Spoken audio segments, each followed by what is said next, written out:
is, in addition to a courage with which men die, a courage by which men must live. The most powerful single force in the world today is neither communism nor capitalism, neither the H-bomb nor the guided missile. It is man's eternal desire to be free and independent. A boy spends his time finding a girl to sleep with. A real man spends his time looking for the one worth waking up to. The one unchangeable certainty is that nothing is certain or unchangeable. Tolerance implies no lack of commitment to one's own beliefs, rather it condemns the oppression or persecution of others. Immigration policy should be generous, it should be fair, it should be flexible. With such a policy we can turn to the world, and to our own past, with clean hands and a clear conscience. Let us not seek to fix the blame for the past, let us accept our own responsibility for the future. Once you say you're going to settle for second, that's what happens to you in life. I find children are the world's most valuable resource and its best hope for the future. If an American, because his skin is dark, cannot eat lunch in a restaurant open to the public, if he cannot send his children to the best public school available, if he cannot vote for the public officials who represent him, if, in short, he cannot enjoy the full and free life which all of us want, then who among us would be content to have the color of his skin changed and stand in his place? Who among us would then be content with the counsels of patience and delay? There are costs and risks to a program of action, but they are far less than the long-range risks and costs of comfortable inaction. A nation reveals itself not only by the men it produces but also by the men it honors, the men it remembers. I was born an American, I live like an American, I will die an American. We are not here to curse the darkness, but to light a candle that can guide us through the darkness to a safe and sure future. For the world is changing, the old era is ending, the old ways will not do, the problems are not all solved and the battles are not all won, and we stand today on the edge of a new frontier, a frontier of unknown opportunities and perils, a frontier of unfulfilled hopes and threats. It has been a long road to this crowded convention city. Now begins another long journey, taking me into your cities and towns and homes all over America. Give me your help, give me your hand, your voice and your vote.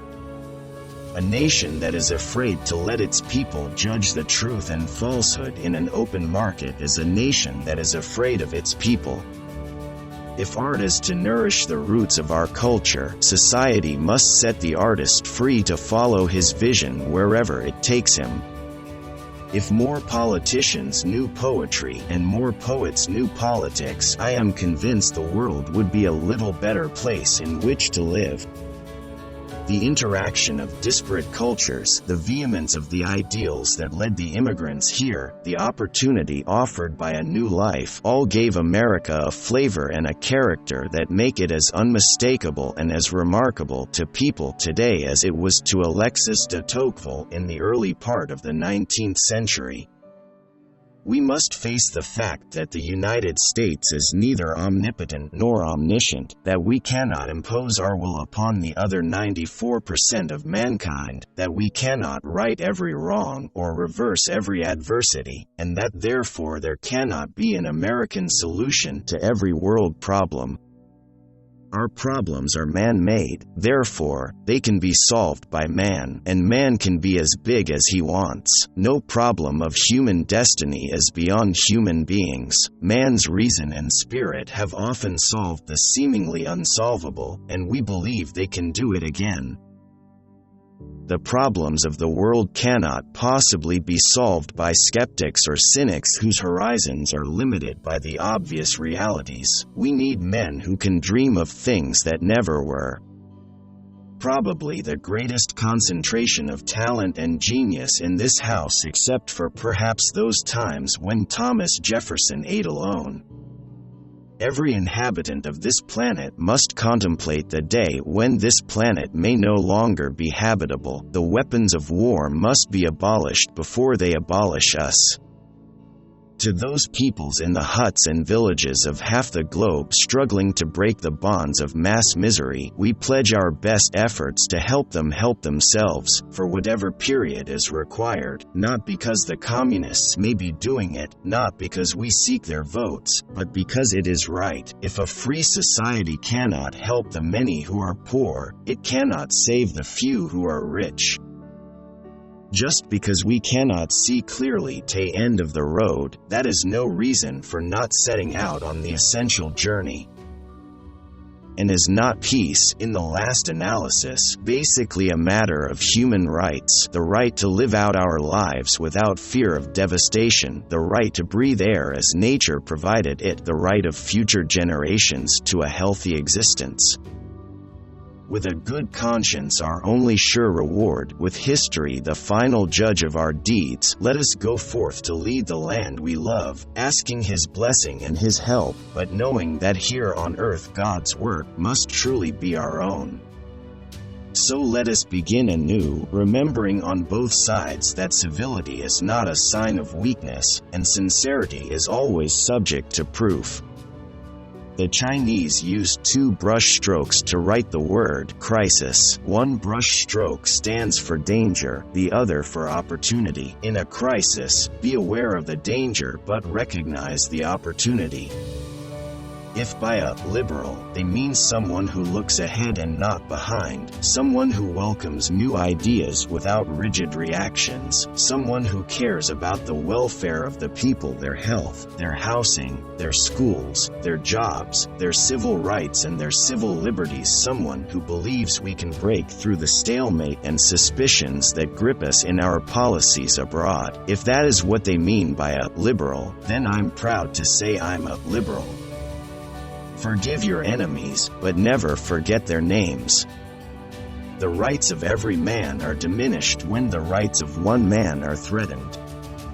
Ask not what your country can do for you, ask what you can do for your country. We must find time to stop and thank the people who make a difference in our lives. Those who make peaceful revolution impossible will make violent revolution inevitable. Conformity is the jailer of freedom and the enemy of growth.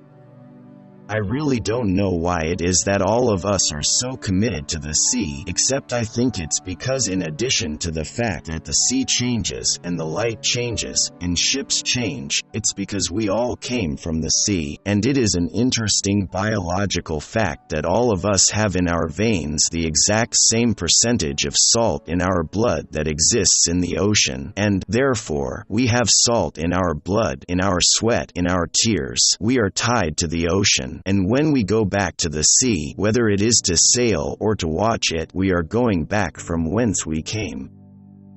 There is nothing in the record of the past 2 years when both houses of Congress have been controlled by the Republican Party which can lead any person to believe that those promises will be fulfilled in the future. They follow the Hitler line, no matter how big the lie, repeat it often enough and the masses will regard it as truth. As we express our gratitude, we must never forget that the highest appreciation is not to utter words, but to live by them. The great enemy of truth is very often not the lie deliberate, contrived and dishonest, but the myth persistent, persuasive and unrealistic. Too often we hold fast to the clichés of our forebears. We subject all facts to a prefabricated set of interpretations. We enjoy the comfort of opinion without the discomfort of thought. Victory has 100 fathers and defeat is an orphan. We choose to go to the moon in this decade and do the other things, not because they are easy, but because they are hard. Too often we hold fast to the clichés of our forebears. We subject all facts to a prefabricated set of interpretations. We enjoy the comfort of opinion without the discomfort of thought. If a free society cannot help the many who are poor, it cannot save the few who are rich. Leadership and learning are indispensable to each other. One person can make a difference, and everyone should try.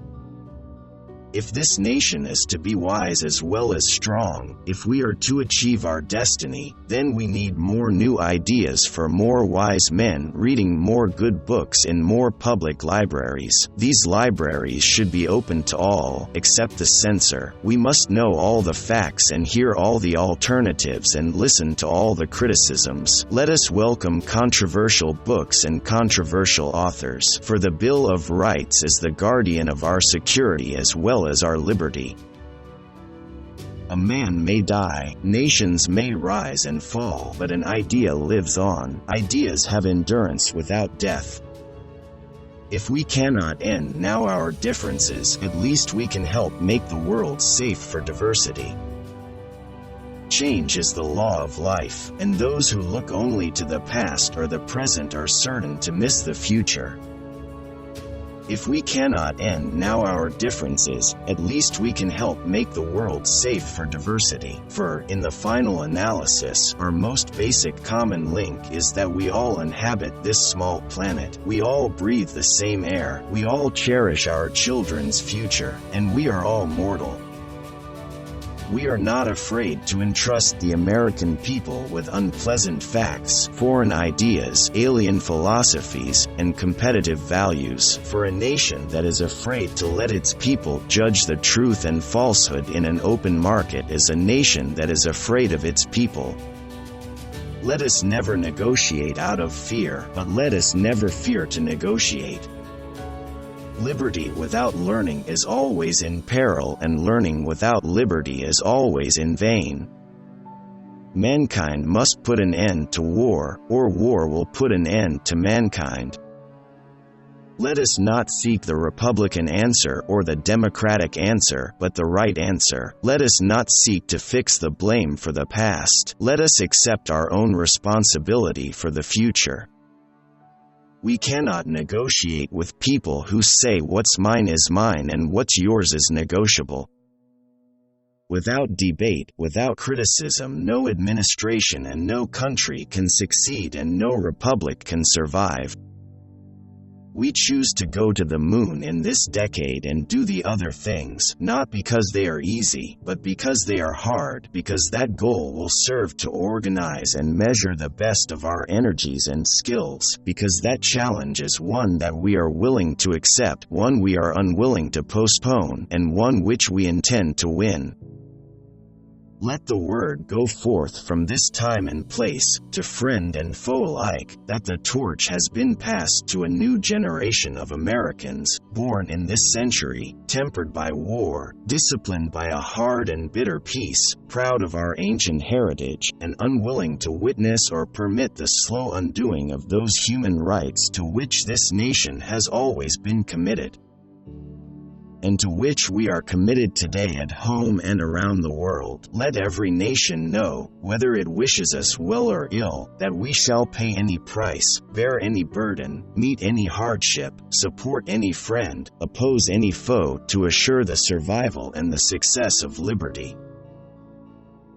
Peace is a daily, a weekly, a monthly process, gradually changing opinions, slowly eroding old barriers, quietly building new structures. And however undramatic the pursuit of peace, that pursuit must go on.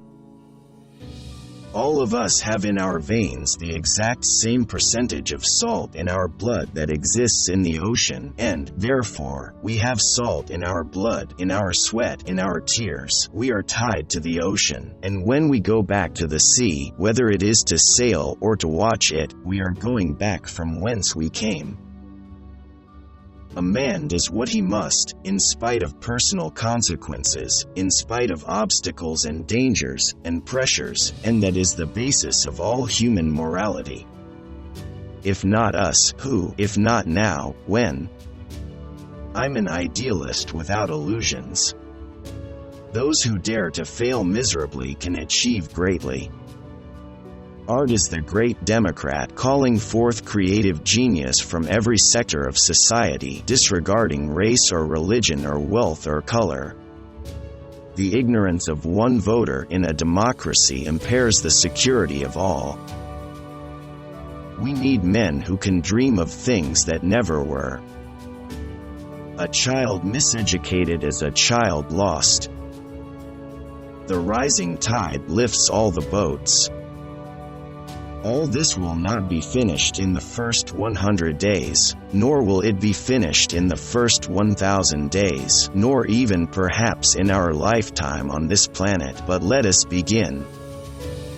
When power leads man toward arrogance, poetry reminds him of his limitations. When power narrows the area of man's concern, poetry reminds him of the richness and diversity of existence. When power corrupts, poetry cleanses.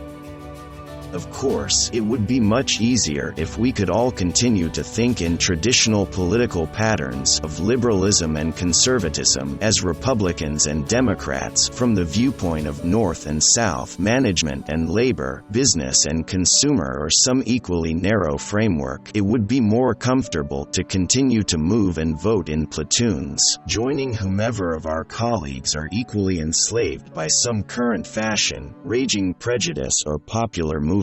But today this nation cannot tolerate the luxury of such lazy political habits. Only the strength and progress and peaceful change that come from independent judgment and individual ideas, and even from the unorthodox and the eccentric, can enable us to surpass that foreign ideology that fears free thought more than it fears hydrogen bombs. We shall need compromises in the days ahead, to be sure, but these will be, or should be, compromises of issues, not of principles. We can compromise our political positions, but not ourselves.